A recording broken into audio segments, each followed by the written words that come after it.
Au cours de ces dernières 24 heures, 431 nouveaux patients ont été admis en réanimation. C'est encore très important, c'est même supérieur au nombre d'hier. Le solde, qui, je vous le rappelle, représente le nombre total de patients à prendre en charge chaque jour, est pour le deuxième jour consécutif légèrement, très faiblement négatif, de 62 patients en moins.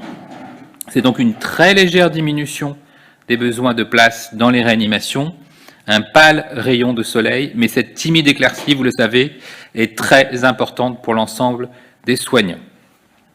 Un premier décès a d'ailleurs été rapporté chez un enfant qui était en réanimation, un enfant de moins de 10 ans en Île-de-France, mais les causes de décès semblent multiples, même s'il y avait une infection à Covid-19 diagnostiquée.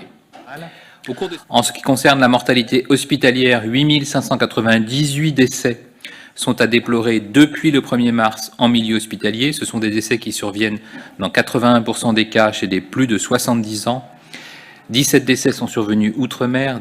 Au cours des dernières 24 heures, ce sont donc 554 décès supplémentaires qui ont été enregistrés en milieu hospitalier.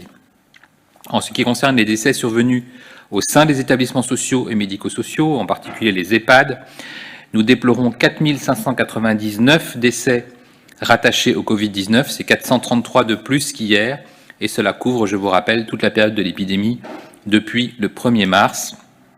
En additionnant donc les décès survenus en milieu hospitalier à ceux déclarés par les établissements sociaux et médico-sociaux, nous déplorons 13 197 décès en France en lien avec cette épidémie.